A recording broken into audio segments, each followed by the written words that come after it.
भगवते वासुदेवाय। ओम नमो भगवते वासुदेवाय। ओम नमो भगवते वासुदेवाय। नारायणं नमस्कृत्य नरं चैव नरोत्तमं देवीं सरस्वतीं व्यासं ततो जयमुदीरयेत्। नष्टप्रायेषु अभद्रेषु नित्यं भागवत सेवया भगवती उत्तमा श्लोके भक्तिर्भवति नैष्ठिकी। कृष्णाय वासुदेवाय देवकी नंदनाय च नंदगोपकुमाराय गोविंदाय नमो नमः। श्रीमद् भागवतम स्कंध 10 अध्याय 1 श्लोक क्रमांक 10। व्रजे वसन किमकरोन् मधुपुर्यां च केशव भ्रातरं चावधीत्कस्मं कंसं मातुरद्धातरहरणम्। व्रजे वसन किमकरोन् मधुपुर्यां च केशव भ्रातरं चावधीत् कंसं मातुरद्धातरहरणम्। अनुवाद तथा तात्पर्य कृष्ण कृपा मूर्ति अभय चरणारविंद भक्ति वेदांत स्वामी श्रील प्रभुपाद जी के द्वारा। Lord Krishna lived both in Vrindavan and in Mathura. What did he do there? Why did he kill Kamsa, his mother's brother? Such killing is not at all sanctioned in the Shastras. तात्पर्य one's maternal uncle, the brother of one's mother, is on the level of one's father. When a maternal uncle has no son, his nephew legally inherits his property. Therefore, why did Krishna directly kill Kamsa, the brother of his mother? Maharaj Parikshit was very much inquisitive about the facts in this regard. Om Ajnanatimirandhasya Jnananjanashalakaya Chakshurunmilitam Yena तस्मै श्री गुरवे नमः। श्री चैतन्य मनोभीष्टं स्थापितं येन भूतले स्वयं रूपः कदा मह्यं ददाति स्वपदान्तिकं। वन्देऽहं श्रीगुरो श्रीयुतापदकमलं श्रीगुरून् वैष्णवांश्च श्रीरूपं साग्रजाताम् सहगना रघुनाथान्वितं तां सजीवं साद्वैतं सावधूतं परिजना सहितं कृष्ण चैतन्य देवं श्रीराधा कृष्णपादान् सहगना ललिता श्रीविशाखान्वितांश्च। हे कृष्णा करुणा सिंधु दीनबंधु जगत्पते गोपेश गोपिका कांत राधा कांत नमोस्तुते। तप्त कांचन गौरांगी राधे वृंदावनेश्वरी वृषभानुसुते देवी प्रणमामि हरिप्रिये। वाञ्छाकल्पतरुभ्यश्च कृपा सिन्धुभ्य एव च पतितानां पावनेभ्यो वैष्णवेभ्यो नमो नमः। जय श्री कृष्ण चैतन्य प्रभु नित्यानंद श्री अद्वैत गदाधर शिवासादि गौर भक्त वृंद। हरे कृष्णा कृष्णा कृष्णा हरे हरे हरे राम राम राम हरे हरे। हरे कृष्णा। तो यहाँ श्लोक में महाराज परीक्षित सुखदेव गोस्वामी से जो प्रश्न पूछ रहे हैं, तो उसी श्रृंखला में उन्होंने पहले जो उन्होंने महाराज परीक्षित ने प्रश्न पूछा था कि भगवान श्री कृष्ण मथुरा में अवतरित हुए और वहाँ से किस प्रकार से वो नंद भवन में गए, गोकुल महावन गए, वृंदावन गए, और इस प्रकार के जो उनकी लीलाएं, क्या क्या उन्होंने अपने संबंधियों के साथ किस प्रकार की लीलाएं की, उसके विषय में मुझे बताइए। और यहाँ पर आगे परीक्षित महाराज सुखदेव गोस्वामी से आग्रह कर रहे हैं कि व्रजे वसन किम अकरोन मधुपुरियां च केशव भ्रातरम चावधीत कमसम मातुर अद्धातरहरणम। वो पूछ रहे हैं कि भगवान श्री कृष्ण मथुरा और वृंदावन दोनों जगह पर रहे और वहां पर उन्होंने किस प्रकार के लीलाओं को प्रदर्शित किया, और उन्होंने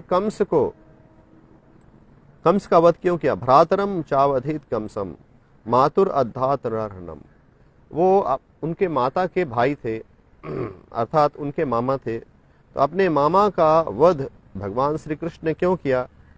और महाराज परीक्षित कह रहे हैं कि अपने मामा का वध करना इस प्रकार का जो है, जो कृत्य है, कार्य है, वह शास्त्रों में इसे अनुमोदित नहीं किया गया है। तो यहाँ महाराज परीक्षित भगवान के जो कार्य हैं, भगवान की जो लीलाएं हैं, उनके विषय में जिज्ञासा व्यक्त कर रहे हैं सुखदेव गोस्वामी से विस्तार से जानने के लिए। और मुख्यतः वो ये जानना चाहते हैं कि भगवान श्री कृष्ण ने कंस का वध क्यों किया, जो कि उनके माता के भाई थे, अर्थात उनके मामा थे। तो यहाँ तात्पर्य में श्रील प्रभुपाद कह रहे हैं कि जो मामा है, उनका जो स्थान है वो पिता के समान है, क्योंकि जो पत्नी है, जो स्त्री है, उसका पति जो है वह पिता है, और उस स्त्री का जो भाई है वह मामा है। तो मामा और पिता एक समान है, एक तुल्य है। और यहाँ तक कि यदि कोई उसके मामा की कोई संतान ना हो, तो जो भांजा होता है वह उसकी प्रॉपर्टी को लीगली भी उसको इनहेरिट करता है, उसको प्राप्त होता है। तो इस प्रकार मामा का वध करना ऐसा सामान्यतः नहीं देखा जाता है। तो क्यों भगवान ने इन कार्य को किया, मुख्यतः भगवान ने कंस का वध क्यों किया, तो इसे जानने के लिए महाराज परीक्षित जो हैं वो उत्सुक हैं। तो भगवान श्री कृष्ण जब अवतरित हुए, उन्होंने इस प्रकार के कार्यों को प्रदर्शित किया जो कार्य वस्तुतः असामान्य है। तो भगवान श्री कृष्ण को कंस का वध करना यह कई रूप से वह असाधारण है। यदि हम कंस के शक्ति को देखेंगे तो कंस के पास बहुत शक्ति थी। उसके पास जितने भी राक्षस थे, सबको, जितने भी राक्षस, बकासुर, अघासुर, धेनुकासुर और अरिष्टासुर इत्यादि जितने भी राक्षस कंस के पास थे, उसके जो दास दासियां थी, जो राक्षस कुल जो था, तो सभी को कंस ने पराजित किया था, और पराजित करने के उपरांत उन्हें अपने सेवा में नियुक्त कर दिया था। तो जितने भी राक्षस थे, सबसे जो बलशाली था वो कंस था। तो एक प्रकार से कंस का वध करना, जो कि इतना क्रूर था, इतना बलशाली था, तो यदि हम शक्ति के माध्यम से देखेंगे तो भगवान ने कंस का वध करके एक अमानवीय कार्य, भगवान जो है वो भगवान के जो कार्य हैं वो अपौरुषेय है। भगवान को असमौर्ध्य कहा गया है। भगवान के समान, भगवान के तुल्य कोई नहीं है। तो जो भगवान की विभूतियां हैं, तो जो भगवान का ऐश्वर्य है, तो भगवान का ऐश्वर्य, एक जो ऐश्वर्य है शक्ति का ऐश्वर्य है। तो भगवान जो है सर्वशक्तिमान है, और उनके सामने दूसरे कोई भी जीव हो, कितने भी शक्तिशाली हो, उसकी शक्ति जो है वो कृष्ण के सामने उसकी शक्ति नगण्य है। तो इस प्रकार से कृष्ण ने कंस का वध करके एक अमानवीय कार्य को प्रदर्शित किया। और भगवान ने कंस का जो वध किया वो किसी अस्त्र शस्त्र से भी उपयोग करके नहीं किया, परंतु कंस को, उसके बालों को पकड़कर, खींचकर उस युद्ध स्थल में लेकर आए, और वहां पर भगवान ने कंस को मुक्के से प्रहार करके, उसकी छाती पे मुक्के से प्रहार करके कंस का वध कर दिया। तो इस प्रकार से भगवान जो है अमानवीय कार्य को किया। और उसके साथ ही जो कंस है वह भगवान श्री कृष्ण का मामा लगता है, तो वो कृष्ण का रिश्तेदार है। हम कथा में जानते हैं कि किस प्रकार से देवकी के रथ को कंस जो है भाई होने के कारण देवकी का जब विवाह होने के उपरांत वह देवकी माता के रथ को लेकर वो बहुत प्रेम से जा रहा था, और जब आकाशवाणी हुई कि तुम देवकी के पुत्र को देवकी के रथ को लेकर जा रहे हो, लेकिन देवकी का 8वां पुत्र तुम्हारी मृत्यु का कारण बनेगा, तो कंस जो है तुरंत देवकी को मारने का चेष्टा करता है। तो वह देवकी का भाई है और देवकी से उसको प्रेम है, लेकिन राक्षस का जो स्वभाव है वह स्थिर नहीं होता है, वह अपने स्वार्थ को सबसे प्रथम रखता है। तो इस प्रकार कंस जो है वह देवकी का भाई है, और भगवान श्री कृष्ण जो है देवकी के पुत्र के रूप में अवतरित हो रहे हैं। तो भगवान ने इस प्रकार का कार्य क्यों किया कि अपने ही संबंधी को भगवान ने वध किया। तो यह कार्य जो है वह सामान्यतः ऐसा देखने को नहीं मिलता है। सामान्यतः इस प्रकार के कार्य समाज में नहीं होते हैं, क्योंकि एक जो मामा है उसका वध करना, क्योंकि वो पिता के समान है, उसका वध करने इसे शास्त्र में इसका अनुमोदन नहीं किया गया है। तो जैसा कि भगवान श्री कृष्ण भगवद गीता में कहते हैं कि जन्म कर्म चमे दिव्यम एवं युवेति तत्वतः त्यक्त्वा देहम पुनर्जन्म नैति माम इति सो अर्जुना। तो भगवान श्री कृष्ण का जन्म कर्म ये सभी जो है, ये सभी जन्म कर्म चमे दिव्यम। कृष्ण कोई भी कार्य को करते हैं तो कृष्ण का जो कार्य है वह साधारण नहीं है। भगवान का जो कार्य है जो वह सभी दिव्य है। और जो व्यक्ति जन्म कर्म चमे दिव्यम एवं ये वेति तत्वतः, जो भी इसे तत्वतः समझता है, जो भगवान के कार्यों को तत्वतः समझता है, भगवान के नाम रूप गुण लीला को तत्वतः समझता है, तो भगवान कहते हैं कि त्यक्त्वा देहम पुनर्जन्म नैति माम इति सो अर्जुना। वह इस देह को त्यागने के पश्चात वो दोबारा इस संसार में जन्म नहीं लेता है। नैति माम न इति माम एति इति सो अर्जुना। इस संसार में जन्म ना लेकर वह मेरे धाम को प्रवेश करता है। तो भगवान श्री कृष्ण को समझना, भगवान श्री कृष्ण को जानना, यह जीवन का लक्ष्य है, यह जीवन का सार है। वस्तुतः जो मनुष्य जन्म मिला है वह कृष्ण को जानने के लिए ही मिला है, कृष्ण को जानने के लिए मिला है, कृष्ण से अपने संबंध को पुनः व्याप्त करने के लिए मनुष्य जन्म प्राप्त हुआ है। वस्तुतः हम एकमात्र मनुष्य जन्म में ही कृष्ण को जानने का प्रयास कर सकेंगे, और कृष्ण को जानना, कृष्ण को समझना, यह मनुष्य जन्म का एकमात्र हेतु है, एकमात्र लक्ष्य है। मनुष्य जन्म और किसी हेतु के लिए जीव को प्राप्त नहीं होता है।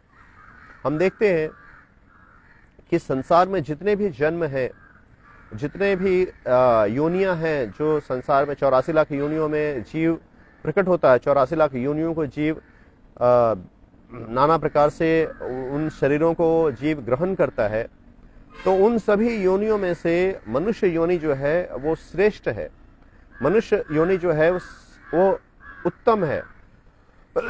तो सभी योनियों में मनुष्य जन्म को उत्तम क्यों बताया गया है?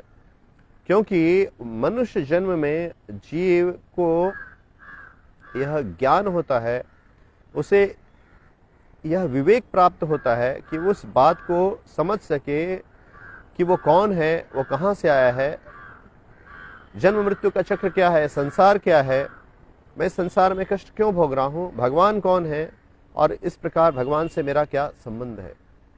तो वेदांत सूत्र में इसे कहा गया है अथातो ब्रह्म जिज्ञासा।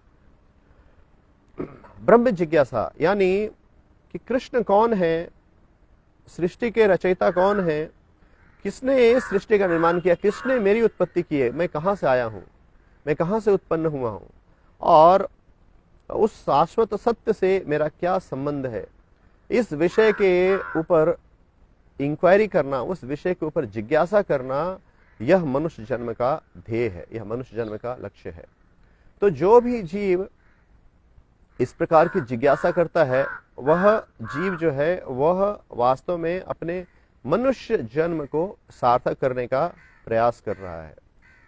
तो प्रत्येक जीव को एक फिलोसॉफिकल सर्च होता है, एक दार्शनिक सत्य सभी के जीवन में जानने की अभिलाषा होती है। सबके जीवन में कुछ न कुछ प्रकार से सत्य को जानने की अभिलाषा प्रकट होती है, परंतु जो लोग हैं वो दुर्भाग्यवश उन्हें सही मार्ग प्राप्त नहीं होता है, इसलिए वो जीवन के दार्शनिक सत्य को समझने में असफल रहते हैं।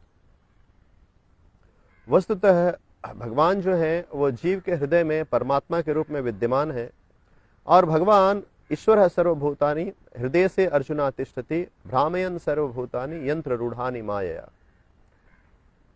ईश्वर सर्वभूतानां हृदय से अर्जुना तिष्ठति। तो कृष्ण जो है हमारे हृदय में विद्यमान है, और हमारे हृदय में रहकर स्थित होकर भगवान हमारी इच्छा अभिलाषा को जानने वाले हैं। और जैसे ही भगवान देखते हैं कि किसी जीव को इस प्रकार के दार्शनिक सत्य को समझने का अभिलाषा करता है, चेष्टा करता है, तो भगवान उसे सही मार्ग को प्रदान करते हैं। और भगवान उसे, कृष्ण उसे ऐसे मार्ग को प्रदान करते हैं जहां पर कि वह इस परम सत्य को जान सकता है, परम सत्य को वो समझ सकता है। और इसे ही उपनिषदों ब्रह्म जिज्ञासा कहा गया था, तो ब्रह्म जिज्ञासा। तो ये सभी जीवों के हृदय में भगवान को जानने की अभिलाषा है, क्योंकि वो जीव जो है भगवान का ही अंश है, परंतु जो वैसे योनियां जो मनुष्य योनि में नहीं है, वैसे जीव जो मनुष्य योनि में नहीं है, वो चूंकि ज्ञान से इतने आवृत रहते हैं कि उनके अंदर जो इस प्रकार की जिज्ञासा का प्राकट्य नहीं होता है। वो उनकी चेतना जो है सिर्फ आहार निद्रा भय मैथुन तक ही सीमित रहती है। आहार निद्रा भय मैथुन के कार्य के ऊपर उनकी चेतना जो है उसका विकास नहीं होता है। परंतु जो मनुष्य है, जैसे ही जीव को मनुष्य देह प्राप्त होता है, तो मनुष्य योनि में सभी जीव के हृदय में यह जो इच्छा है, भगवान को जानने की इच्छा है, यह प्रकट होती है। इसलिए हम देखेंगे कि संसार के जितने भी मनुष्य योनि है, शास्त्रों में बताया गया है कि मनुष्य योनि भी 4 लाख होती है, और नाना प्रकार के मनुष्य होते हैं। मनुष्य की चेतना जो है अलग अलग प्रकार से होती है, और मनुष्यों में हम देखते हैं कि कोई जो मनुष्य है वह एक विकसित समाज में रहता है, और कई जो मनुष्य जातियां हैं वो जंगल में रहती हैं, पर्वतों पर रहती हैं। और जितने भी मनुष्य योनियां हैं पृथ्वी पर, इस धरा पर जहां भी मनुष्य योनियां हैं, उनमें अपने प्रकार से, अपने तरीके से भगवान को या प्रकृति को या ईश्वर को पूजने का विधान उनके अंदर बताया गया है, और वो किसी न किसी प्रकार से वो भगवान को पूजने का प्रयास करते हैं। तो यह ज्ञान कि हमसे कोई श्रेष्ठ है, हमसे ऊपर कोई है, इसे जानने का या इसे मानने का, इसको स्थान देने का, अपने जीवन में इसको स्थान देने का जो ज्ञान है वो प्रत्येक मनुष्य में है, प्रत्येक जो मनुष्य जाति है सब में है। इसलिए जो भी जो इस प्रकार के जीव हैं, इस प्रकार के मनुष्य हैं जो जंगलों में रहते हैं, जो सभ्य समाज से अलग रहते हैं, उनके अंदर भी कुछ न कुछ प्रकार का धर्म होता है। उनके जो उनकी संस्कृति है उसमें भी कुछ न कुछ प्रकार का हमसे सुपीरियर को जानने का, उसको पूजने का उसमें उसके अंदर विधान होता है। हम देखते हैं कि जो जंगल में लोग रहते हैं वो कभी कभी किसी वृक्ष को पूजते हैं, कभी कभी पर्वत को पूजते हैं, और वो नदियों को पूजते हैं।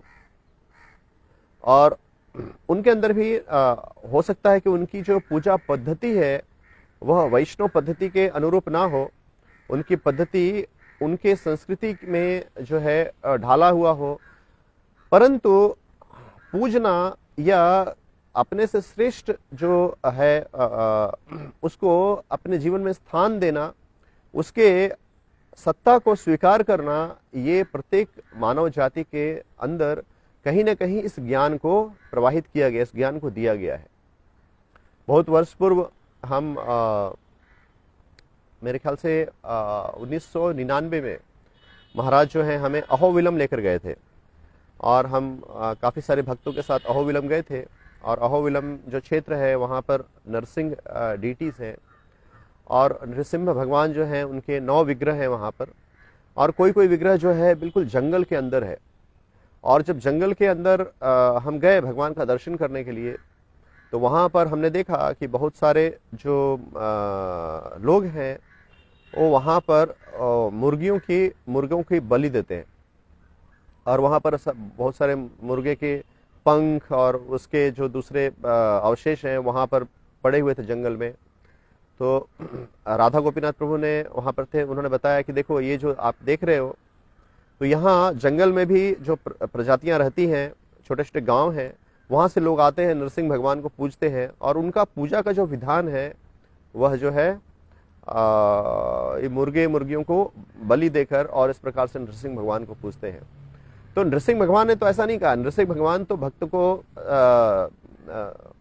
रक्षा करने के लिए वो हिरण्यकश्यप का वध किया। हिरण्यकश्यप और उसके जो राक्षस लोग हैं सैनिक हैं उसका वध किया, परंतु भगवान ने भक्त का रक्षा किया।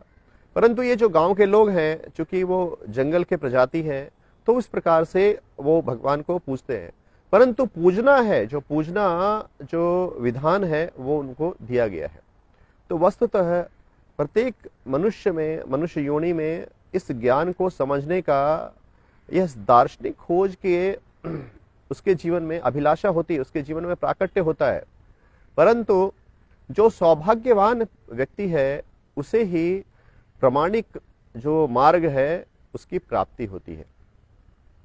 ब्रह्मांड भ्रमिते कौन भाग्यवान जीव, गुरु कृष्ण प्रसादे पाए भक्ति लता बीज।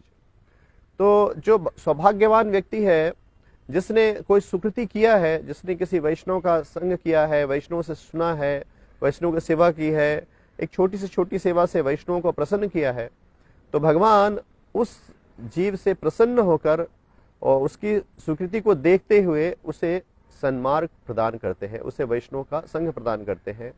और ऐसा जीव जो है वह बहुत ही सौभाग्यवान है, और इस प्रकार का जीव जो है वो बहुत ही दुर्लभ है। भगवान कहते हैं कि ब्रह्मांड भ्रमिते कौन भाग्यवान जीव, कोई भाग्यवान जीव जो है वो गुरु कृष्ण प्रसादे पाए भक्ति लता बीज। तो गुरु और कृष्ण के प्रसाद से हमें भक्ति लता का जो बीज है हमारे हृदय में, वैष्णव जो है भक्ति गुरु जो है वो हमारे हृदय में भक्ति के बीज को उसको रोपते हैं, उसको डालते हैं। तो भगवान यहाँ कह रहे हैं कि जन्म कर्म च में दिव्यम एवं यवेति तत्वतः। तो प्रत्येक जीव को के अंदर ये अभिलाषा है, प्रत्येक मनुष्य के अंदर भगवान को जानने की या सत्य को जानने की, परम सत्य को जानने की उसको जो इच्छा अभिलाषा है, उसकी दार्शनिक खोज जो है वो है। परंतु सामान्यतः जो जीव का जो स्वभाव है, जो पशु स्वभाव है, जो आहार निद्रा भय मैथुन का जो स्वभाव है, वह उस स्वभाव को आवरित कर देता है। इसलिए जो भी कुछ जानने की चेष्टा करता है, परंतु उसके जो इम्पल्सेस हैं, उसके जो वृत्तियां हैं, आहार निद्रा भय मैथुन की जो वृत्ति है, वो वृत्ति इतनी प्रबल होती है कि वह जो है प्रबल वृत्तियों के कारण वह अपना जीवन आहार निद्रा भय मैथुन करने में व्यतीत कर देता है। और उसके अंदर जो ये इच्छा है, जो परम सत्य को समझने का जो दार्शनिक खोज, उसकी जो इच्छा है, उसकी जो लालसा है, वह बहुत ही धूमिल पड़ जाती है, और वह सत्य को जानने का प्रयास नहीं करता है, और उसका जीवन जो है वो आहार निद्रा भय मैथुन में चला जाता है। तो यह मनुष्य जन्म का यह जो है विफलता है, यह मनुष्य जन्म का विफलता है। और जब इस प्रकार के जो जीव है जिसके अंदर ये जिज्ञासा है, तो भगवान जो है उसको किसी न किसी प्रकार से उसे सहायता करते हैं। हम देखते हैं कि कभी हम पुस्तक वितरण करने जाते हैं, प्रचार करने जाते हैं, तो कई लोग हमें मिलते हैं, परंतु उसमें से कुछ लोग जो हैं जिनके अंदर ये जिज्ञासा है, तो भगवान जो है वो भक्त को डायरेक्ट करते हैं कि आप जाओ, और भगवान के भक्त के हृदय में भगवान जो है वो स्थित है। और कभी कभी कृष्ण जो है वहाँ जाते हैं और वो जाकर कृष्ण जो है भक्त को भेजते हैं और वो कृष्ण उसके मुख से, भक्त के मुख से उस प्रकार की बातें बुलवाते हैं जिससे कि वो व्यक्ति वो पुस्तक को ग्रहण कर लेता है और ग्रहण करके जो है वह उसका भक्तिमय जीवन जो है उसका आरंभ हो जाता है। अभी पिछले के पिछले रविवार को गौरांग प्रभु अपने क्लास में बता रहे थे कि एक बार इसमें भारत से बाहर जो है कोई भक्त जो है वो मेरे ख्याल से अमेरिका था, अमेरिका में वो पुस्तक वितरण कर रहे थे। तो हम देखते हैं कि अमेरिका में जो पुस्तक वितरण होता है वह पुस्तक वितरण जो है वह रास्ते में होता है। रास्ते में जो लोग मिलते हैं उनको रोकते हैं, पुस्तक बताते हैं, उनको पुस्तक देते हैं और कहते हैं कुछ डोनेशन आप दे सकते हैं तो आप दीजिए, इस प्रकार से। तो एक भक्त जो है वो पुस्तक वितरण कर रहे थे और पुस्तक वितरण करते करते एक कार के पास पहुंचे तो देखा कि कार में एक व्यक्ति जो है अपने शीशे को ऊपर, कार के शीशे को ऊपर चढ़ाकर और लेटा हुआ है। तो वो भक्त को भगवान ने इस प्रकार से प्रेरणा दी तो वो भक्त जो है वो उसको नॉक करने लगे, उसके शीशे को नॉक करने लगे, आप शीशा उतारो, मैं आपको कुछ दिखाना चाहता हूँ। और पुस्तक को दिखा रहे थे। तो वो जो व्यक्ति है वो अपनी आंखों को खोला, कौन नॉक कर रहा है, और देखा कोई भक्त है, लेकिन उसको कहा तुम जाओ जाओ यहां से जाओ, मुझे डिस्टर्ब मत करो। लेकिन भक्त जो है बार बार नॉक कर रहे थे उसको और वो व्यक्ति जो है वो इरिटेट हो रहा था। तो वो बार बार नॉक कर रहे थे और व्यक्ति बोला था तुम जाओ जाओ जाओ। तो ऐसा था कि वो जो व्यक्ति था वो बहुत परेशान था, वो बहुत परेशान था। और भक्त जो है वो सोचे कि चलो इसको दिखा देते हैं, यहाँ पर बगल में ही खड़ा इसकी कार है तो इसको दिखाता हूँ, इसलिए बार बार वो नॉक कर रहे थे। और वो व्यक्ति जो है वो आत्महत्या करने की चेष्टा कर रहा था। उसने क्या किया था कि जो एग्जॉस्ट पाइप है उसका, एग्जॉस्ट के पाइप से ट्यूब लेकर वो अपने कार के अंदर डाल दिया था और गाड़ी को स्टार्ट कर दिया था ताकि एग्जॉस्ट से जो भी कार्बन डाइऑक्साइड, मोनोऑक्साइड आएगा और उसको वो इनहेल करके, उसको श्वास में भरकर वो देह को त्याग देगा। तो यहाँ पर एक व्यक्ति जो है आत्महत्या करने का प्रयास कर रहा है और एक भक्त जो है वो उसको जानते नहीं है कि वो आत्महत्या करने वाला, लेकिन उसको नॉक कर रहे हैं। भगवान ने उसको ऐसी प्रेरणा दे रहे हैं, नॉक करते रहे। तो व्यक्ति जो है वो परेशान हो गया, जो कार में बैठा था। वो सोचने लगा ये क्या है, मैं मरना चाहता हूं तो भी शांति से संसार जो है मरने नहीं देता है, जब जीना चाहता हूं तो संसार शांति से जीने नहीं देता है, मरना चाहता हूं संसार मरने भी नहीं देता है। तो बहुत नॉक किया उन्होंने, लेकिन उसने दरवाजा नहीं खोला। तो भक्त को भगवान ने ऐसी प्रेरणा दी, उन्होंने क्या किया, देखा कि व्यक्ति नहीं खोल रहा है शीशा, एक छोटा सा पुस्तक लिया और उसके कार के शीशे के ऊपर रख दिया और उसको वाइपर से दबा दिया। अब व्यक्ति वहीं बैठा है, ड्राइवर के सीट पर बैठा है, सामने पुस्तक रखी हुई है। तो वो जो है उसने सोचा कि ये इसने तो आज मुझे परेशान कर दिया, मैं इतना परेशान था और ये व्यक्ति आकर और मुझे परेशान कर दिया। फिर भी उसके अंदर में भगवान ने इस प्रकार से जिज्ञासा दी कि देखो तुम जाकर क्या है ये।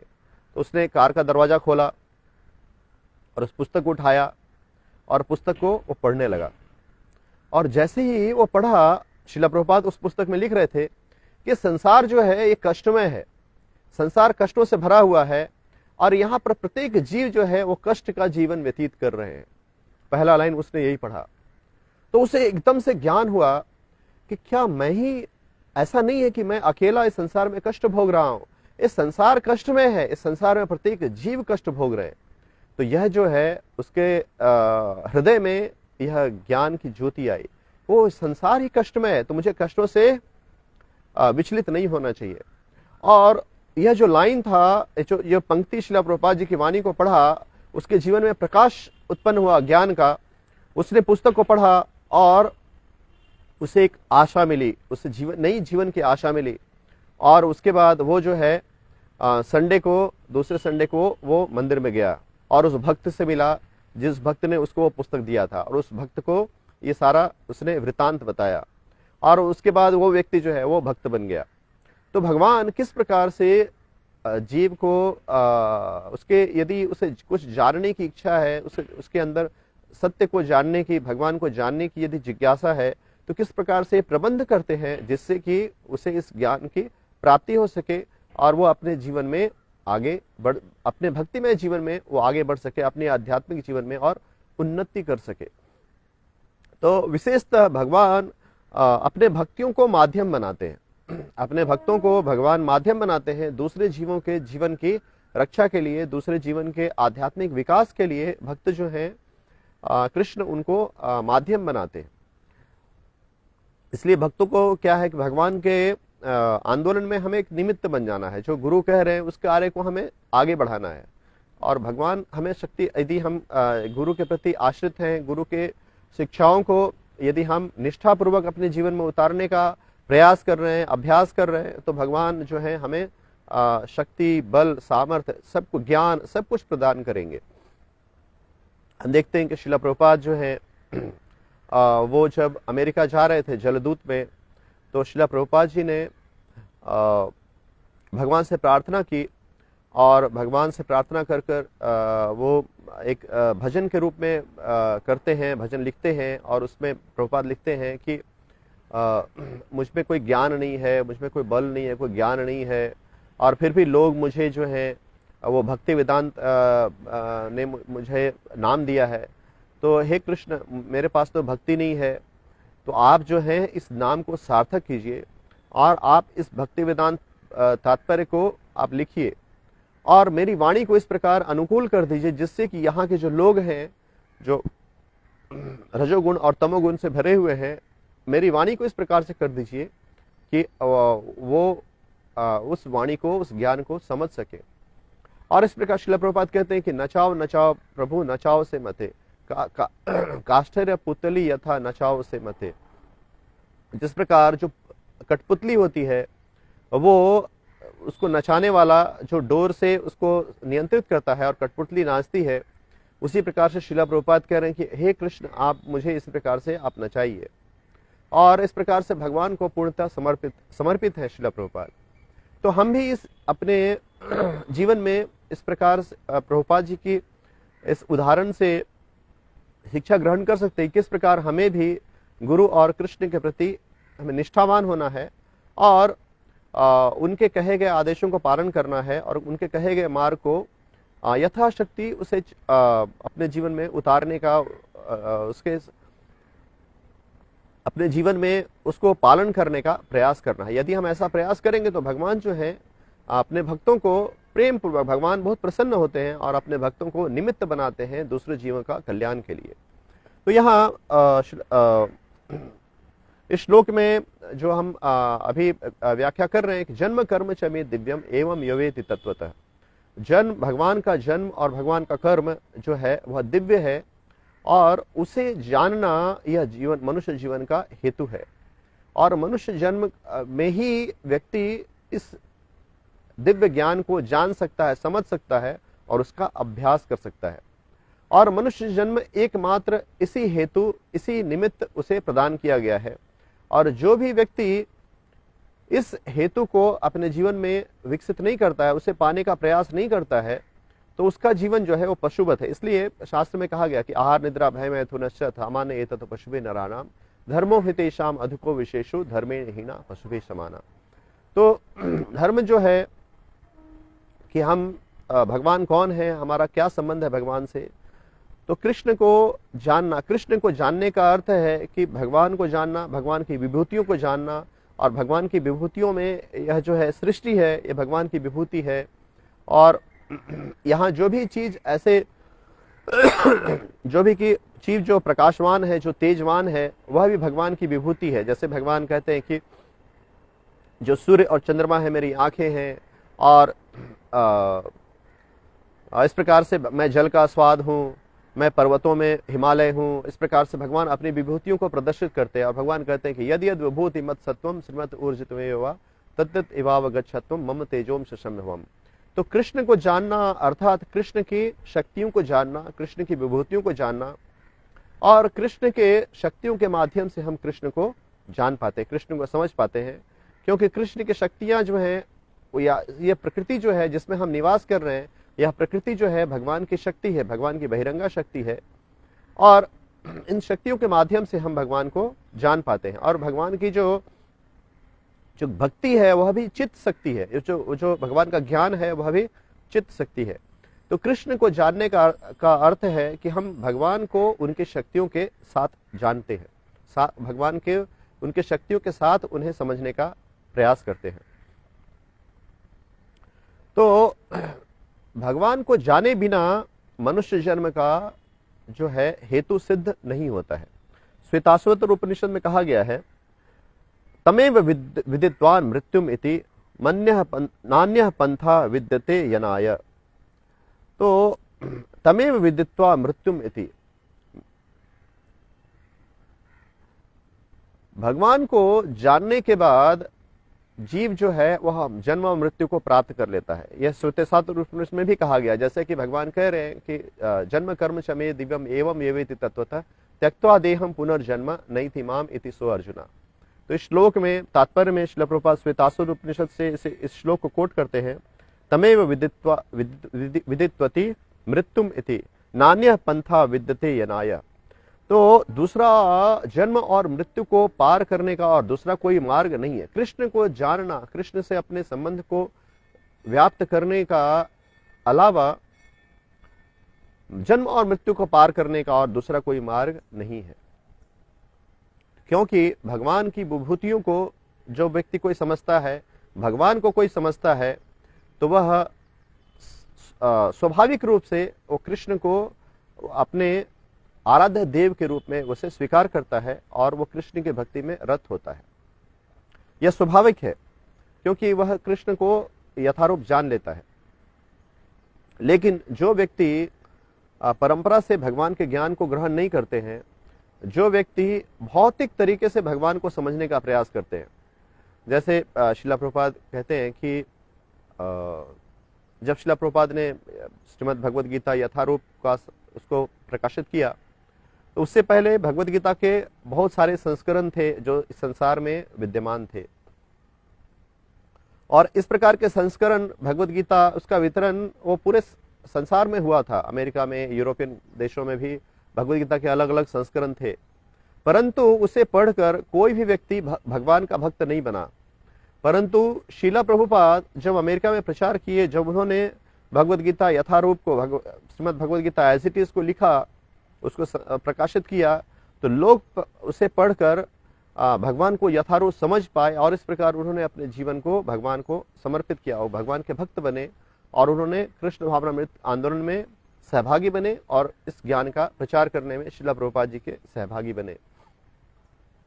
तो श्रील प्रभुपाद एक उदाहरण से बताते हैं कि जिस प्रकार एक हनी का बॉटल है, एक मधु का जो बॉटल है, तो उसे यदि हम बाहर से चाटेंगे तो हमें हनी का स्वाद नहीं मिलेगा, कभी नहीं मिलेगा।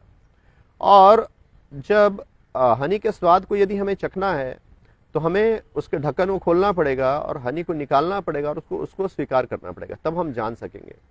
तो भौतिक रूप से भगवान को समझना, भौतिक फिलोसॉफिकल सर्च से भगवान को समझना, अपने इंद्रियों के माध्यम से भगवान को समझना, अपने कलुषित बुद्धि और मिथ्या अहंकार द्वारा भगवान को समझने का प्रयास करना, वह हनी के बॉटल को बाहर से चाटने के समान है। बहुत सारे जो तथाकथित दार्शनिक हैं, फिलोसोफर्स हैं, वो भगवान को भौतिक रूप से समझने का प्रयास करते हैं और उस प्रकार वो अलग अलग प्रकार के गीताओं का उसके ऊपर वो अपनी विवेचना देते हैं, परंतु वो भगवान को कदापि समझ नहीं पाते हैं, क्योंकि उन्होंने परंपरा में भगवान को नहीं समझा है, उन्होंने सही स्रोत से भगवान को नहीं समझा है, उन्होंने कृष्ण को उस प्रकार से नहीं समझा है जिस प्रकार से अर्जुन ने भगवान को समझा है। अर्जुन भगवान से आदेश लेने से पूर्व कहते हैं कि कार्पण्य दोषो पहता स्वभाव पृक्षामि त्वाम धर्म सम्मूढ़ चेता यक्षेय स्यान निश्चितम ब्रूहि तन्मे शिष्यस्ते हम शाधिमाम त्वाम प्रपन्नम।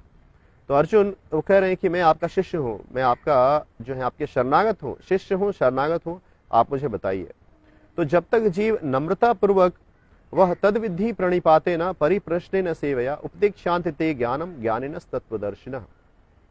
तो जब तक कोई व्यक्ति वह प्रामाणिक गुरु के पास जाकर वह स्वयं को समर्पित नहीं करता है, वह नम्रता पूर्वक वह जब तक गुरु से समर्पण नहीं करता है तब तक उस ज्ञान को वो नहीं सीख सकता है। हम श्रील प्रभुपाद जी के जीवन में देखते हैं, श्रील प्रभुपाद जी ने नाना प्रकार के भक्तों को प्रचार किया, और उनके जो भक्त थे वो अलग अलग प्रकार के फील्ड से आते थे, अलग अलग प्रकार के क्षेत्र से आते थे। कोई व्यक्ति जो है उन्होंने, वो बहुत धनवान था, जैसे अमरीश प्रभु हैं, वो मिस्टर हेनरी फोर्ड के वो ग्रेट ग्रैंडसन थे, वो भी श्रील प्रभुपाद जी के पास आए, भक्त बने। और बहुत सारे साइंटिस्ट जैसे सदापूत प्रभु, स्वरूप दामोदर गोस्वामी महाराज, ये साइंटिस्ट थे, और श्रील प्रभुपाद जी के पास आए और उन्होंने श्रील प्रभुपाद जी से आध्यात्मिक ज्ञान को ग्रहण किया नम्रता पूर्वक, और वो जाकर उन्होंने साइंटिफिक कम्युनिटी को वो साइंटिफिक रूप से और साइंटिफिक सेमिनार्स में कृष्ण महामृत के सिद्धांत को प्रचार करने का उन्होंने प्रचार किया। और श्रील प्रभुपाद ने भक्ति वेदांता जो इंस्टीट्यूट है उसे स्थापित किया, जिससे कि लोग जो हैं, जो संसार में जो लोग हैं जो बुद्धिशाली हैं, वो उसको समझ सके। तो वस्तुतः जब कोई जीव जो है जिससे परम सत्य को जानने का अभिलाषा है, और जो प्रमाणिक गुरु के पास जाकर तद्विधि प्रणिपाते न परिप्रश्न न सेवया, वो सेवा करता है, नम्रता पूर्वक उनसे जिज्ञासा करता है, तो जो प्रमाणिक गुरु हैं उसे वो ज्ञान प्रदान करते हैं, क्योंकि उन्होंने सत्य को प्रदर्शित किया है, सत्य को समझा है, सत्य का साक्षात्कार किया है। तो जो व्यक्ति सत्य को का साक्षात्कार होता है, सत्य को जानता है, वह सत्य को यथारूप प्रदर्शित कर सकता है। क्योंकि भगवान को जानने का अर्थ है भगवान को उनकी विभूतियों के रूप में जानना, और इसके लिए आध्यात्मिक ज्ञान की आवश्यकता पड़ती है। इसके लिए भौतिक ज्ञान को आवश्यकता नहीं पड़ती। यदि कोई व्यक्ति भौतिक ज्ञान को भी सिंसियरली पढ़ता है, दर्शन के रूप में पढ़ता है, दार्शनिक रूप से पढ़ता है कि ये प्रकृति कहाँ से उत्पन्न हुई है, यदि उसकी दार्शनिक खोज जो है वह सत्य है, वह सिंसियर है, तो वह उसके माध्यम से, भगवान के शक्तियों के माध्यम से भी कृष्ण को समझ सकेगा। इसलिए बहुत सारे जो साइंटिस्ट हुए हैं, जैसे अल्बर्ट आइंस्टाइन है, वो सारे साइंटिस्ट जो हैं वो थीस्ट रहे हैं, उन्होंने भगवान के सत्ता को अपने जीवन में स्वीकारा है कि सृष्टि को बनाने वाला, सृष्टि के कोई रचयिता है। तो इस प्रकार से उन्होंने परोक्ष रूप से भगवान को अपने जीवन में स्वीकारा है, सृष्टि के स्वामी के रूप में उन्होंने भगवान को स्वीकारा है। परंतु जो जिसके अंदर ये मिथ्या अहंकार होता है, जो मिथ्या अहंकार द्वारा स्वयं को भगवान से श्रेष्ठ समझता है, वो स्वयं ही अपने आप को ईश्वर समझता है, वैसे व्यक्ति भगवान को नहीं समझ पाते हैं। तो वस्तुतः भगवान को जानने के लिए हमें कृष्ण की कृपा की आवश्यकता पड़ती है। श्रीमद् भागवतम में कहा गया है कि अथापि ते देव पदाम भुजाद्वय प्रसाद लेशानुगृहीत एव ही जानाति तत्वम भगवन महिम्नो नचान्य एकोपि चिरन विचिन्वन। तो अथापि ते देव पदाम भुजाद्वय प्रसाद लेशानुगृहीत एव ही, तो जैसे ही भगवान की कृपा को जीव प्राप्त करता है, वह कृष्ण को समझ पाता है। जानाति तत्वम भगवन महिम्नो, वो कृष्ण के तत्व को जान लेता है। और कृष्ण के तत्व को जानना अर्थात वो उन 5 सभी विषयों को जान लेता है जिसकी चर्चा श्रीमद् भगवद गीता में हुई है। और श्रीमद् भगवद गीता में 5 तत्वों की चर्चा हुई है, ईश्वर, जीव, प्रकृति, काल और कर्म। ये 5 प्रकार के तत्वों की चर्चा की गई है। और ये जो है ईश्वर, जीव, प्रकृति, काल और कर्म, ये जो है 5 चीज ये जो सृष्टि में है, और भगवान जो है वो इसके स्वामी हैं। तो इन सभी चीजों को जब जो व्यक्ति जान लेता है, वह परम सत्य को वो समझ लेता है। इसलिए यदि कोई व्यक्ति वैज्ञानिक समाज से भी हो, तो भी वह जब इस प्रकार के गुरु के पास जाता है, तो वह उस ज्ञान को सीख सकता है, समझ सकता है। क्योंकि यहाँ कह रहे तमेव विदित्वा मृत्युमति, भगवान को इस प्रकार से जानना, परम सत्य को इस प्रकार से जानने से वो सभी चीजों को यथारूप जान लेता है। हम देखते हैं कि बहुत सारे इस्कॉन में बहुत सारे जो आचार्य हैं, उनका उदाहरण देखते हैं। तो बहुत सारे आचार्य जो हैं, उन्होंने विश्वविद्यालयों में शिक्षा नहीं ली है। बहुत सारे ऐसे भी भक्त हुए हैं जो उन्होंने विश्वविद्यालय में जाकर उच्च कोटि की शिक्षा ग्रहण की है, ताकि समाज में जो है लोग जान सके या उनको इस प्रकार से डिग्री ले सके। क्योंकि संसार में जो है ना, भौतिक चीजों को उसको प्राथमिकता दी जाती है। इसलिए भक्त जो भी होते हैं वो जो पढ़ाई करते हैं तो अच्छे से पढ़ाई करते हैं, क्योंकि भौतिक चीज़ों को प्राथमिकता दी जाती है, संसार का ऐसा स्वभाव है। परंतु हम देखते हैं कि जैसे राधानाथ स्वामी महाराज है, तो वो जब हायर स्कूल कर रहे थे उस समय उन्होंने पढ़ाई को त्याग दिया, और उनके हृदय में जो परम सत्य की दार्शनिक खोज है इसकी अभिलाषा बहुत प्रबल थी, और उसे जानने के लिए राधानाथ स्वामी महाराज वहाँ से अमेरिका से यूरोप आए, और किस प्रकार से यूरोप में क्रेटी आइलैंड में वो बैठे थे, और भगवान ने उनको कॉलिंग दिया, भगवान ने उनको ज्ञान दिया, कृष्ण के भगवान की आवाज़ को हृदय में सुना, और उस भगवान की आवाज़ को फॉलो करने के लिए वो पूरे मिडिल ईस्ट से टर्की, ईरान, अफगानिस्तान, पाकिस्तान होते हुए वो भारत आए और यहाँ पर श्रील प्रभुपाद जी से मिले, भक्त बन गए।